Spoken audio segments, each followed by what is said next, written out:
In the heart of the Orion Arm, the Grand Uplift Council convened once again in orbit above the gas giant Tyrones IV.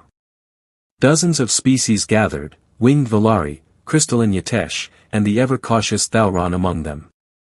All came to discuss a matter that had disturbed the balance of power across the known galaxy, humanity's sudden rise. The Earth had been discovered only 70 years prior, a primitive world, loud, polluted, chaotic. No one had expected them to last long, let alone thrive. And yet now, within 3 generations, humans had terraformed 2 moons, colonized 6 planets, and even won a skirmish against the militant Zarati swarm. We should have kept them in the observation category, hissed High Speaker Velch of the Tari Dominion. They were not ready. They were not meant to be ready, said the Thalron archivist, unblinking. And yet, they adapted. Faster than anything we've seen. The Council decided, humanity must be confronted.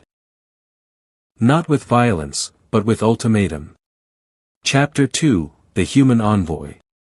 Commander Reyna Mbeki stood aboard the ESS Resolve, Earth's diplomatic flagship, as it docked with the Council station.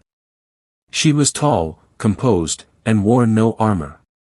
Her only weapons were words, and the boundless unpredictability of her species. The chamber was a cathedral of light and alien geometry. Reyna stepped forward. Ambassadors, she said, your invitation was received. We're honored. But let's be honest, this isn't a peace offering. It's a warning. The room went still. Velch snarled. You upset the balance. The Council existed long before your kind burned coal. And it'll keep existing, Reyna replied calmly, because humans don't want your empires. We just want room to grow.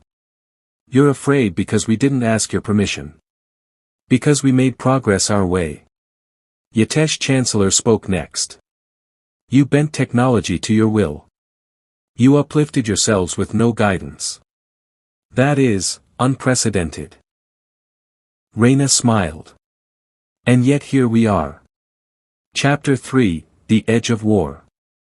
Council debates grew fiercer. Some species wanted to quarantine Earth. Others proposed an alliance. One race, the Varnak, attacked a human colony without warning. They were repelled. Not because humans had better weapons. But because humans had networked AI, quantum dynamic strategy engines, and perhaps most terrifyingly, independent captains who didn't follow central command. The Varnak expected order. What they found was chaos. Deadly, precise chaos. Human ships rammed theirs. Crews fought like devils even when wounded. Civilians coordinated in real time to create planetary defense grids in hours. The Varnak were crushed.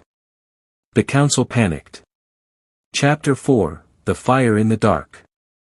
Reyna returned to Earth orbit, summoned by the United Earth Council. There, she met Dr. Tomas Elamine, head of the Second Genesis Initiative. They're afraid of us, she said. They should be, Tomas replied.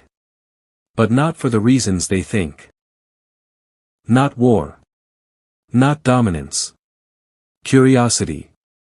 That's what makes us dangerous. We ask too many questions.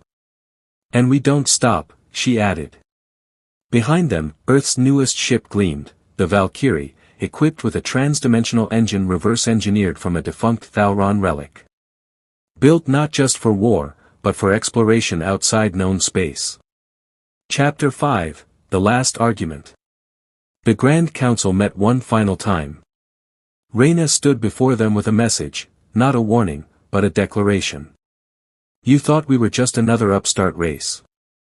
But humans don't rise through control. We rise through resilience, through adaptation, through stories passed from the mouths of children to the pens of scholars. We are not a mistake. We are the next step. The Council asked, and if we deny you? She answered with an old Terran phrase. The last argument of kings is not war, it's survival. Epilogue, Stars Without Maps. The Valkyrie launched into uncharted space, carrying humans, AI, and even a few alien allies.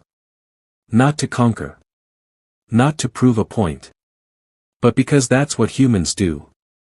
They go where others won't. And they survive.